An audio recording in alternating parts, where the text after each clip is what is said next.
السلام علیکم خواتین و حضرات، حیات رسول سیریز کی ایک اور نشست کے ساتھ ہم آپ کی خدمت میں ایک مرتبہ پھر حاضر ہیں، اور میرے ساتھ ہمیشہ کی طرح ہے جناب محسن ممتاز۔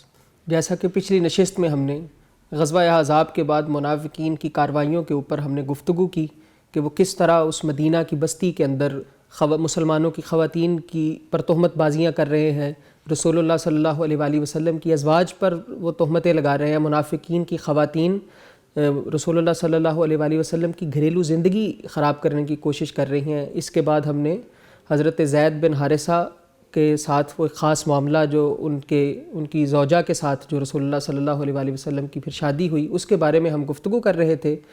اسی دور میں ایک اور بڑا اہم حکم جو اللہ تعالیٰ کی طرف سے آیا، وہ رسول اللہ کے لیے ایک خاص حکم تھا جو مسلمانوں سے ہٹ کے تھا کہ آپ کو 4 سے بڑھ کر شادیاں کرنے کی اجازت دے دی گئی، مسلمانوں کے لیے قید لگائی گئی تھی۔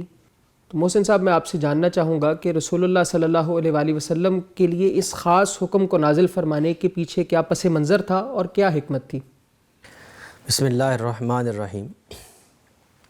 ہم نے غزوہ احد میں یہ جانا کہ مسلمان جو ہیں وہ شہید ہوئے اور ان کی بیوائیں ہیں، بچے ہیں جو کافی تعداد میں مدینے کے اندر ہیں۔ اب ان کا انتظام و سرام کرنا ہے، اور مدینے میں ظاہر ہے وہ رہیں گی تو کس طرح رہیں گی؟ مردوں کے تو زیر سایہ ہی عورتیں رہتی ہیں، ان کے کھانے پینے کا انتظام ہے، رہائش کا انتظام ہے۔ تو اس حوالے سے اللہ تعالیٰ نے سورہ نساء میں جو 4 شادیوں کا فرمایا ہے، اس کا پس منظر الفاظ سے ہی واضح ہے۔ یعنی جب یہ آیت پڑھی جاتی ہے 4 شادیوں والی، تو نہ پوری پڑھی جاتی ہے نہ پچھلی آیت پڑھی جاتی ہے۔ یعنی اللہ تعالیٰ حکم نہیں دے رہے ہیں، اللہ تعالیٰ اب کیا فرما رہے ہیں یہ دیکھیے۔ وَآتُوا الْيَتَامَىٰ أَمْوَالَهُمْ، یعنی وہ جو یتیم بچے ہو گئے ہیں جو غزوہ احد کے بعد اب وہ بچے ہیں اور بیوائیں ہیں، ان کے پاس مال ہوگا، ظاہر ہے باپ نے چھوڑا ہے جو بنتی ہوگی، تو کیا ہے؟ اب مسلمانوں کو یہ کہا جا رہا ہے کہ تم معاشرے کے اندر ان کی ذمہ داری سنبھالو گے، ان کے نگہداشت کرو گے، ان کے مالوں کی حفاظت کرو گے، اور اپنے اس مال سے الگ رکھو گے۔ وَآتُوا الْيَتَامَىٰ أَمْوَالَهُمْ، یہ سورہ نساء کی آیت 2 پڑھ رہا ہوں۔ اللہ سے ڈرو اور یتیموں کے مال ان کے حوالے کر دو۔ مال تو آیا، مال غنیمت بھی آیا ہوگا، جو بھی ان کے حصے میں آیا ہے، جو پہلے چھوڑ گیا ہوگا موجود ہے، اور ان کے لیے ان کے اچھے مال کو اپنے برے مال سے نہ بدلو، اور نہ ان کے مال کو اپنے مال کے ساتھ ملا کر کھاؤ، اس لیے کہ یہ بہت بڑا گناہ ہے۔ یہ کہہ دیا، یہ حکم معلوم ہو گیا۔ اور اگر اندیشہ ہو کہ یتیموں کے معاملے میں انصاف نہ کر سکو گے، یعنی مال کہیں آ جا رہا ہے، کوئی استعمال ہو گیا ہے، اپنا مل گیا ہے، اس سے اس کا ادھر آ گیا ہے، تو احتیاط نہیں ہوئی، انصاف نہیں ہوا، جو حکم اللہ تعالیٰ نے دیا ہے وہ نگہداشت نہیں کر پا رہے اس کی، تو اب ایک اور حکم آ گیا ہے، وہ یہ کہ اگر تم یتیموں کے معاملے میں انصاف نہیں کر سکو گے تو ان کے ساتھ جو عورتیں ہیں، یعنی جو ان کی مائیں ہیں، ان میں سے جو تمہارے لیے موزوں ہوں، ان میں سے 2-2 3-3 4-4 سے نکاح کر لو۔ جب نکاح میں آ جائیں گی تو ظاہر ہے وہ مال اب تمہارا ہو جائے گا۔ یعنی اگر ویسے کفالت کرتے ہوئے تمہیں لگتا ہے کہ تم ان کو پوری طرح سے انصاف نہیں کر پاؤ گے، یا تم پر گراں گھر رہا ہے، تمہارے اوپر بوجھ بڑھ رہا ہے، برداشت نہیں کر پا رہے، شادی کر کے گھر ہی اب نکاح کر لو اور گھر ہی لے آؤ، گھر بن گیا ہے۔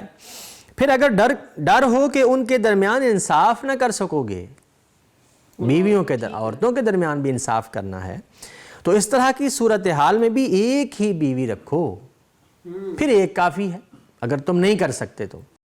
تو اس کا مطلب ہے کہ وہ جو تعدد ازواج کا وہاں قانون پہلے چل رہا ہے، اس کو استعمال کرنے کی کوشش کی ہے، اس کو بھی استعمال کرنے کی کوشش کی ہے، اور اس حکم کا ایک پس منظر ہے۔ یہ اجازت نہیں ہے ایسے جیسے ہمارے ہاں سمجھا جاتا ہے، بلکہ وہ جس پس منظر میں جو بات چل رہی ہے یہ وہاں تک رکھنا چاہیے۔ اب مسلمانوں کو یہ حکم ہو گیا ہے۔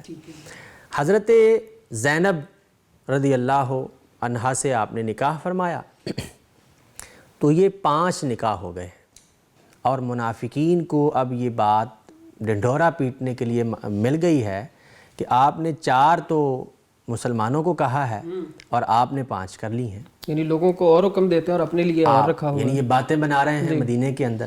تو اللہ تعالیٰ نے اس کے لیے سورہ احزاب کی آیت 50 نازل فرمائی. یا ایھا النبی انا احللنا لک ازواجک اللاتی آتیت اجورہن، اور تمہارے لیے سب بیویاں تمہاری جن کے تم مہر ادا کر چکے ہو تمہارے لیے جائز ٹھہرا دیا ہے. اے نبی، اور صرف انہی کو نہیں، ان کے ساتھ ان خاندانی عورتوں کو بھی جائز ٹھہرا دیا ہے جو اللہ نے تمہیں غنیمت میں دیں اور وہ ان میں سے تمہاری ملکیت میں آ گئی ہوں. یعنی جنگوں کے دوران کوئی قریشی عورت آپ مدینے میں آتی ہے لونڈی کی حیثیت سے، تو اس کے ساتھ بھی آپ نکاح فرما یعنی اس کے خاندانی رتبے کا تقاضا یہی ہے کہ آپ اس کی آپ کے ساتھ ہی ان کا نکاح ہو جائے. اور تمہارے چچا کی بیٹیاں اور پھوپھیوں کی بیٹیاں اور ماموں کی بیٹیاں اور خالاؤں کی بیٹیاں جنہوں نے تمہارے ساتھ ہجرت کی ہے وہاں سے، یعنی مسلمان کی حیثیت سے. اور کوئی مسلمان عورت اگر وہ اپنے آپ کو نبی کے لیے ہبہ کر دے، یعنی اپنا نان نفقہ چھوڑ دے اور اپنی نسبت نبی کے ساتھ اس کی بیوی کی حیثیت سے قائم کرنے کے لیے وہ چاہ رہی ہے، اگر نبی کو اس کو نکاح میں لینا چاہیں، اگر نبی رضامند ہیں تو وہ اس طرح بھی کر سکتے ہیں. یہ حکم دوسرے مسلمانوں سے الگ خاص تمہارے لیے ہے تاکہ آپ رسالت کی جو ذمہ داریاں ہیں اس میں آپ کو جو حرج پیش آ رہا ہے نکاح کے متعلق، آپ نے اس آیت میں نبی صلی اللہ علیہ وسلم کے لیے خاص یہ احکام نازل. یعنی آپ اس وقت سربراہ حکومت بھی ہیں تو اس کی نسبت سے بھی کئی دفعہ وہ کرنی پڑتی ہیں جب ہم تعلقات بنانے کے لیے. جی، جب ہم غزوہ بنو مستلق پر بات کریں گے تو ہم دیکھیں گے کہ آپ نے جو بھی نکاح فرمایا ہے اس میں کوئی خاص حکمت ہی پیش نظر رہی ہے. تو محسن صاحب، جیسا کہ آپ نے اشارہ بھی فرما دیا، تو اس کے بعد ہم آپ سے غزوہ بنو مستلق کے بارے میں ہی جاننے کی کوشش کریں گے کہ اس کے بعد جو ہے وہ کیا پیش آیا اور یہ کس طرح اس کا پس منظر کیا تھا اور اس میں کیا پیش آئے واقعات. تو یہ بنو مستلق قبیلہ جو ہے یہ مدینے سے کچھ دوری پر آباد ہے، عربوں کا کوئی قبیلہ تھا. تو اللہ کے نبی صلی اللہ علیہ وسلم کو یہ بات معلوم ہوئی کہ یہ مدینے پر حملے کی کوئی تیاری کر رہے ہیں اور بعض قبائل کو بھی، چھوٹے چھوٹے قبائل کو ساتھ ملا کر یہ کچھ پروگرام بنا رہے ہیں. تو نبی صلی اللہ علیہ وسلم نے بنو لحیان پر حملہ کیا ہے جا کر. ٹھیک ہے. تو وہ تتر بتر ہو گئے ہیں، ساتھ ہی بنو مستلق کے ساتھ آباد تھے. تو غطفان کے کچھ لوگ ہیں وہ مدینے سے مسلمانوں کے کچھ اونٹ چرا لے گئے. ٹھیک ہے. حملہ کیا کو بات وہ جو ہے وہ جانور لے گئے. اللہ کے نبی صلی اللہ علیہ وسلم نے وہ بھی چھڑوائے، واپس کیے اور ان کو بھی وہاں سے منتشر کیا. اس کے بعد آپ نے مدینے سے نفری بھیجی ہے صحابہ کرام کی اور غزوہ بنو مستلق پیش آیا ہے جس میں دشمن کو شکست ہوئی ہے اور وہ وہاں سے یعنی اب یہ وہی سارے جو احزاب میں اکٹھے ہو کے آئے تھے اب باقاعدہ جنگ کی بجائے وہ گوریلا وار کی طرح وہ چھوٹی چھوٹی جھڑپیں کر رہے ہیں. اب ظاہر ہے وہ دفاعی پوزیشن کا اب کوئی بھی وہ کام نہیں ہو رہا، وہ احزاب کے بعد ختم ہو گیا ہے. اور جیسے ہم نے اس میں بیان کیا کہ وہ جو حیی بن اخطب ہے وہ بھی کہہ رہا تھا کہ یہ آخری موقع ہے، اس کے بعد کوئی موقع نہیں ملے. یعنی اب ان سارے چھوٹے چھوٹے قبائل کو وہ مکمل طور پر ان کا استیصال کرنے لگے ہیں. جی ٹھیک ہے، ایک ایک کر کے. اس دوران یعنی غزوہ بنو مستلق جب ہوا تو مسلمانوں نے وہاں پر پڑاؤ ڈالا. اس میں ایک مہاجر اور ایک انصاری صحابی کی جھڑپ ہوتی ہے اور مہاجر نے انصاری کو تھپڑ رسید کر دیا. عبداللہ بن ابی موجود تھا، اس نے یہ تماشا کھڑا کر دیا کہ یہ مہاجر ہیں اور ہم نے ان کو پالا ہے، ان کو مال دیے ہیں، ان کو یہ کیا ہے، ان کو وہ کیا ہے، ایسی باتیں بنا کر اور انصار کی جو ہے حمیت کو جگا رہا ہے کہ تم نے ایسے ہی ان کو جگہ دی، ان کو دربدر کرنا چاہیے تھا، تو یہ تو تمہیں ایسے کر رہے ہیں، تمہارے ساتھ یہ سلوک ہو رہا ہے. اس نے بات کو اچھا بڑھاوا دیا. پھر اس کا نتیجہ کیا نکلا؟ اور اس نے یہ بات کہی کہ جب یہ واپس مدینے لوٹیں گے تو ہم یہاں سے مدینے سے ان کو نکال باہر کریں گے. ٹھیک ہے. یہ بات اس نے وہاں پہ کہہ دی. اللہ تعالیٰ نے اس پر تبصرہ فرمایا ہے سورہ منافقون پر. فرمایا ہم الذین یقولون لا تنفقوا علی من عند رسول اللہ حتی ینفضوا. یہی ہیں جو کہتے ہیں کہ ان لوگوں پر تم لوگ اپنے مال نہ خرچ کرو جو رسول اللہ کے ساتھ ہیں، تاکہ وہ منتشر ہو جائیں، تاکہ وہ یہاں سے چلے جائیں۔ ٹھیک ہے۔ اور اللہ تعالیٰ ہی کے ہیں آسمانوں اور زمین کے خزانے، لیکن منافقین نہیں سمجھتے۔ کہتے ہیں کہ اگر ہم مدینے کو لوٹے تو جو غالب ہیں وہ وہاں سے انہیں نکال باہر کریں گے، انصار مہاجرین کو نکال باہر کریں گے۔ حالانکہ غلبہ اللہ، اس کے رسول اور مومنین کے لیے ہے، لیکن یہ منافقین نہیں جانتے۔ تو یہ عبداللہ بن ابی کے اس قول پر اللہ تعالیٰ نے قرآن مجید میں یہ تبصرہ فرما دیا۔ ظاہر ہے اللہ کی بات ہے، انصار خود سمجھ گئے ہوں گے کہ یہ بات ہم سے جو ہے وہ غلطی ہو گئی ہے۔ اس کے بعد قیدی بھی ظاہر ہے بنو مستلق سے آئے ہیں، اور بنو مستلق کے جو سردار ہیں حارث بن ابی زرار، اس کی بیٹی جویریہ ہیں، وہ بھی بطور لونڈی آتی ہیں۔ ٹھیک ہے، قیدی ہو کے آ جاتی ہیں۔ حضرت جویریہ جو ہیں وہ صحابی حضرت ثابت بن قیس کے حصے میں آتی ہیں۔